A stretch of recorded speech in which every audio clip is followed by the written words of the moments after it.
Hey there, and welcome to another Dave Does video, and today I'm going to recount to you my top 10 favourite female-fronted Asian metal bands currently. Now, a quick disclaimer on this one is this is going to encompass, some rock as well. This is my personal opinion at the moment. There are a few controversial ones in there that I'm sure a lot of people will pick up, and I'll try to go through them as best I can, and it's down to personal choice, so it's not specifically judged on which bands have sold the most records, etc. like this. This is just that if you were to ask me which bands am I listening to at the moment, these top 10 bands would be of the female Asian metal persuasion. So let's kick this off with number 10. So the first band in my top 10 list, and this is going reverse order from 10 down to 1, is Mary's Blood. This is a band I've checked out a few years back on a reaction, was really impressed with the overall playing ability of this band. Love the vocal performance by the band, and I've constantly gone back. I've listened to a lot of music by them. Haven't seen if there's anything new. I don't even know if the band is still together right now, but it is still a band that I do listen to this day, so they are definitely in my top 10. In number 9th is VOB, or Voice of Bespot. I've been very impressed by this particular band and how they've come across the scene. I listened to a few songs, not a huge amount. I still think there's a lot of growth with this particular band to come in the future, but you have to support what they do. They take a really strong political stance, which I like. They've got strong messages in their music, so all the encouragement I give into the world for that particular band. I'll definitely be checking them out on the ADK channel in the future. So number 8 is my first track or band, which would be confrontational, I guess, which is of course Love Bites. Now, I've done a few reactions. I've done one on the ADK channel, and of course a couple on this particular channel, and I've not always been the most complimentary, and not intentionally been confrontational or complimentary about the band, or non-complimentary about the band, but I have said exactly how I feel. I've been watching some of their newer stuff recently. I've been very impressed with the band as a whole. And there are certain songs that I really do like from that particular band. So I was going to do a reaction video on some of the new stuff, but I actually felt that if I did that, people would then say that I'm pandering and would just, no matter what I said, I'd get picked. But I could not have them in my top 10 because they are a band that I do listen to. They're not in my top 5. And there's a few reasons behind that, but they are a band I can completely appreciate their technical ability and their great showmanship. I was watching some of their live footage the other day, which was amazing, and I love the new video that they just put out, I think, last week. So I'm looking forward to the new album that's going to come out later this month or later this year, and I'll probably will be covering that one on ADK with Andy and Kirk. So what do we have? In number 7, we have Unlucky Morpheus, again a band that I came across quite a while ago. Didn't really do anything for me when I first came across them. I thought they were very theatrical. But again, they've grown on me over time. I love the theatricality of the band. The music videos are always really strong. It's one of those ones where, when we talked about Love Bites, where we were saying watch the live performances versus the videos. I think in Unlucky Morpheus, I really like what they do with their videos. So again, great band and great performances from them. Number 6 is, of course, Babymetal. Babymetal would have had to be somewhere in here. It's a weird one. We call it metal, but I find it's very pop metal. But they are such a fun band. I don't take myself too seriously listening to them. I just go in there with a completely mind of just like, I'm just going to go and listen to it and have fun. And really, a lot of the older stuff, the first sort of album's worth of material, was always great fun to go back to. So things like Gimme Chocolate, Karate, etc. I still go back and listen to those, and I still thoroughly enjoy them. And even some of the newer stuff that came out would have been a couple of years now since I listened to anything new from them. But they are still good, and they still go on a regular rotation on the old MP3 player in the car. Okay, what do we have? Number 5. What was on my list? Bride Deer.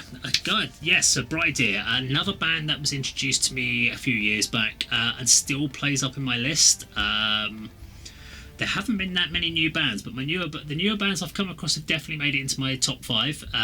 But Bride Deer is still really strong performance, great aggression. Love the thrash metal elements of that particular band as well. just a little bit more. They're probably a bit more accessible to me than Love Bites, but I'd probably say on the technical ability, Love Bites is probably more technical, but Bridea are more accessible for me.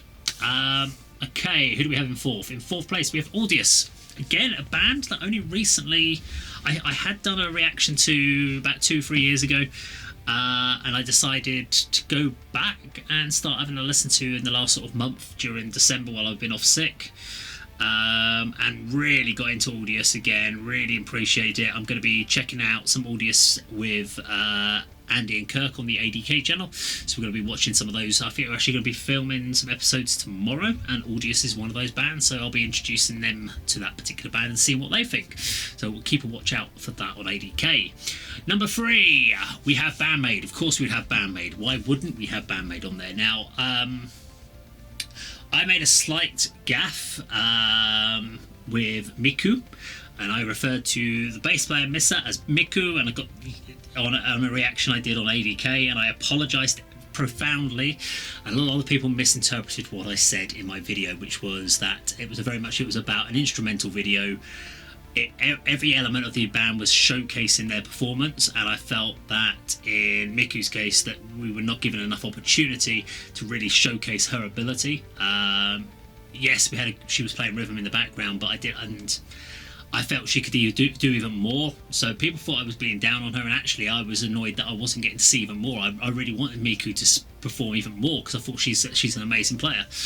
But people took it the wrong way, that I thought, because I made a comment that she might as well have not been there, and what I meant by that was that because she wasn't given the opportunity to shine in the video, it was almost like everyone else is getting look at me, and they were all showcasing on drums and guitar, bass, or what they were doing, and then she was just basically playing the kind of rhythm chords underneath, which is no bad thing. Rhythm playing is very important, but it would have been nice if she'd had like a little breakout section or something like that. So that was just a personal thing, but people took me. But I still am a huge Bandmade fan.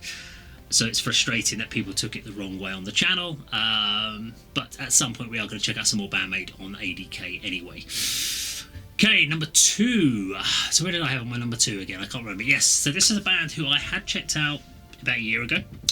Hadn't done much with them at the time because they were mainly doing kind of covers, and that is Nemophilia, and thought they were good at the time, but didn't really resonate with me. And then recently I came across originals and was blown away by them. I was really impressed with what they're doing vocally and musically. Really solid thundering grooves. You've got crosses between groove metal, power metal, thrash, and even death metal in there, which I really love. Plus there's elements of new metal in there, which I really appreciated. So massive fans of them, and they of course have got to be my number 2, which leads me to my number 1 female-fronted Asian metal band at this point in time is Hanabi, and I only came across them about 2 weeks ago when doing some research for some videos for ADK, and this completely shocked me when I came across this band. The fact of the real great mix of styles kind of reminded me a little bit of like Maximum the Hormone, but for a new generation. There was new metal in there, there's thrash, there's death, there's this amazingly cool, heavy, growly vocals followed by pop punk vocals, and I'm playing this to the guys at ADK tomorrow, so I have no idea. I have a feeling Andy's going to hate it, because that's Andy for you. I think Kirk's going to love it, and I can't wait to see what happens on the video tomorrow. So we've got quite a lot. We've got Hanabi to do, we've got Audius in there, I think we've got Anarchy Morpheus in there somewhere. I've held off with putting Love Bites on the channel because I think we might just get... I just don't see Andy ever getting into Love Bites. I just don't think it's going to be for him. But and we always said on the channel we were always going to be really honest with our feedbacks and our opinions on our videos.